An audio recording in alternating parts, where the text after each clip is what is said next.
Hello friends, कैसे आप सब। सम्राट क्लासेस में आप सभी का स्वागत है। तो संविधान के कुछ टॉपिक हम लोग पढ़े थे और आज आगे स्टार्ट करते हैं एक मोटिवेशन स्पीच के साथ। कमज़ोर लोग तब रुक जाते हैं जब वो थक जाते हैं, लेकिन विजेता तब रुकते हैं जब वो जीत जाते हैं। तो आप लोग को कमज़ोर नहीं, विजेता बनना है, ठीक है। और थकना नहीं है और रुकना नहीं है जब तक कि आप जीत ना जाओ, ठीक। तो संविधान का आगे का टॉपिक हम आप लोगों को बताते हैं। देखिए, भारतीय संविधान के निर्माण हेतु संविधान सभा का प्रथम बैठक 9 दिसंबर कब हुआ था? 9 दिसंबर 1946 को, ठीक। नई दिल्ली के संविधान सभा कक्ष में हुआ था, ठीक। सभा में वरिष्ठम, गलत लिखा गया है यहाँ पे, ठीक है, वरिष्ठम सदस्य डॉक्टर सच्चिदानंद सिन्हा को अस्थायी रूप से चुना गया था, ठीक। अध्यक्ष के रूप में डॉक्टर सच्चिदानंद सिन्हा को अस्थायी रूप से 9 अगस्त 1946 को चुना गया था, ठीक। और एस.सी. मुखर्जी को संविधान सभा का उपाध्यक्ष चुना गया, ठीक। मुस्लिम लीग ने इस बैठक का बहिष्कार करते हुए संविधान निर्माण प्रक्रिया से दूरी बनाए रखी। जो मुस्लिम लीग थे वो इस बैठक का बहिष्कार भी किया और संविधान निर्माण प्रक्रिया से दूरी बनाए रखी, क्योंकि वो अलग पाकिस्तान की मांग कर रहे थे, ठीक। संविधान सभा के प्रथम बैठक में कुल 211 सदस्य ने भाग लिया था। कितने सदस्यों ने? 211 सदस्यों ने, ठीक। और फिर एक दिन गैप करके, ठीक, 11 दिसंबर 1946, 9 दिसंबर को प्रथम बैठक और 10 को गैप था। 11 दिसंबर 1946 को राजेंद्र प्रसाद को सभी की सहमति से संविधान सभा का स्थायी अध्यक्ष चुना गया, ठीक। अस्थायी अध्यक्ष कब चुना गया इनको? 11 दिसंबर 1946 को। प्रथम बैठक कब हुई? 9 दिसंबर 1946, ठीक।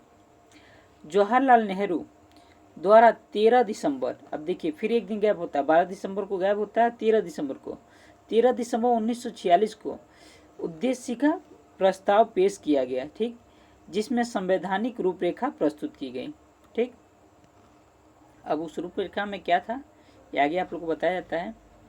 इसमें कहा गया, यह संविधान सभा भारत को एक स्वतंत्र समवयस्क गणराज्य घोषित करती है तथा अपने भविष्य के प्रशासन को चलाने के लिए संविधान का निर्माण किया जाएगा, ठीक।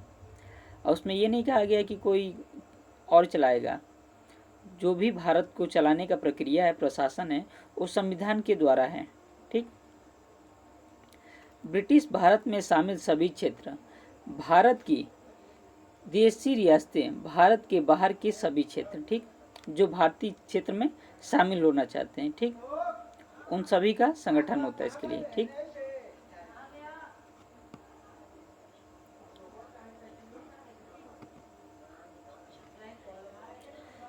भारत में शामिल होने चाहे भारतीय संघ के हिस्सा होंगे, ठीक। जो भी हिस्सा था, जो भारतीय संघ में शामिल होना चाहता है वो भारतीय संघ का हिस्सा होगा, ठीक।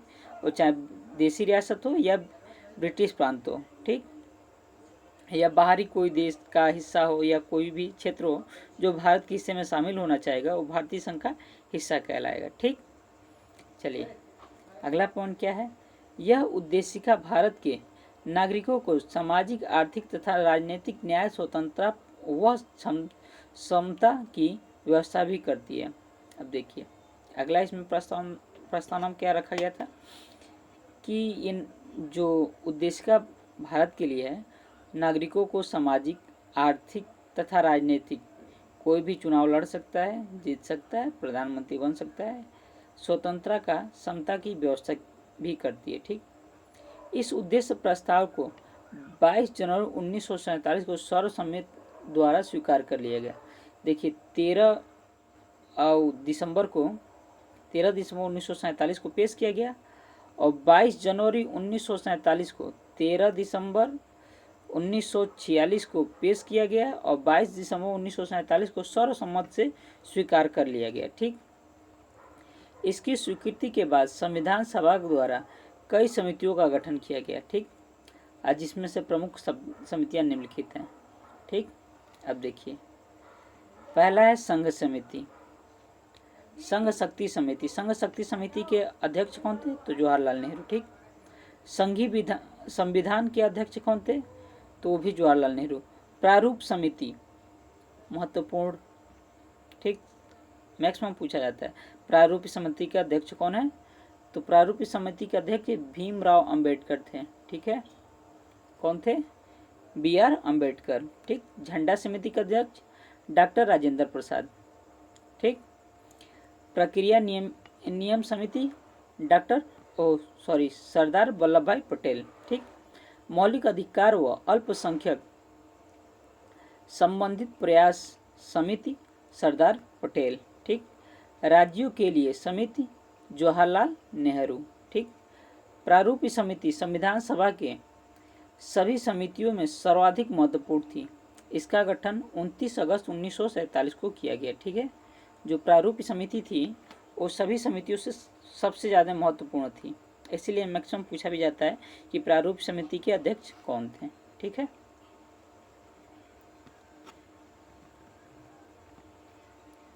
चलिए अब देखिए प्रारूप समिति में था कौन कौन।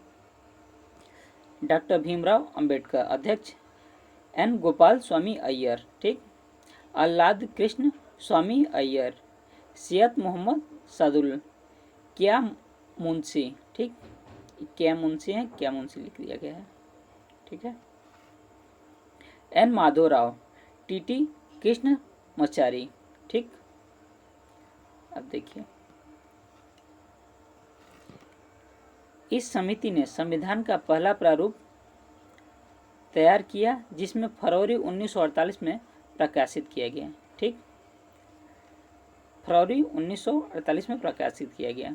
बीच में कुछ कारणों से 1947 की प्रक्रिया न हो सकी थी, जिसमें पाकिस्तान विभाजन का भी वाद था। ठीक, इसलिए जो पूरा प्रारूप था वो 1948 में फरवरी में पेश करना पड़ा।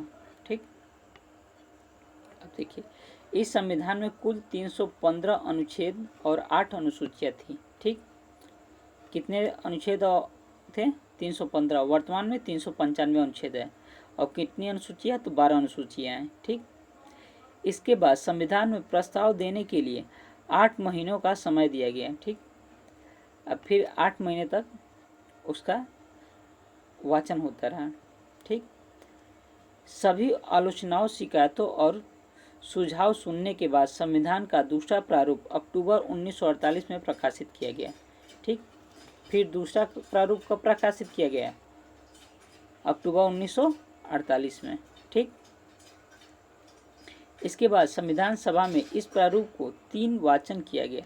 ठीक, द्वितीय जो प्रारूप था कितनी वाचन किए गए? तो 3 वाचन। ठीक, प्रथम वाचन 4 नवंबर 1948 से 9 नवंबर 1948 तक चला। ठीक, द्वितीय वाचन 15 नवंबर 1948 से 17 अक्टूबर 1949 तक चला। ठीक, द्वितीय वाचन सबसे लंबा चला है। ठीक, और तृतीय वाचन 14 से 26 नवंबर 1949 तक, और 26 नवंबर को ही एक्सेप्ट कर लिया गया था। ठीक है, चलिए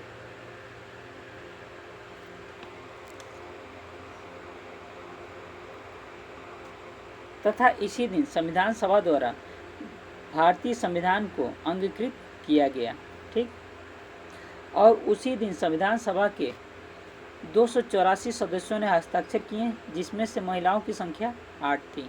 ठीक, जब अंगीकृत किया गया था 26 नवंबर 1949 को, तो उसमें 284 लोगों ने हस्ताक्षर किए थे और उसमें से 8 महिलाएं थीं। ठीक, अब देखिए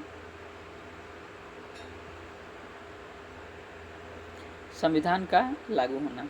ठीक, इसके तहत 26 जनवरी 1950 को संविधान को लागू होने की तिथि तय की गई, लेकिन लगभग 16 अनुच्छेद 26 नवंबर 1949 को ही लागू कर दिए गए। ठीक, 26 जनवरी 1950 को संविधान लागू होने की तिथि तय की गई थी, लेकिन 26 नवंबर को भी 16 अनुच्छेद लागू कर दिए गए थे। ठीक, इसीलिए उस 26 नवंबर को विधि दिवस के रूप में भी मनाया जा रहा है। ठीक, देखिए जिसमें से अनुच्छेद कौन कौन से थे?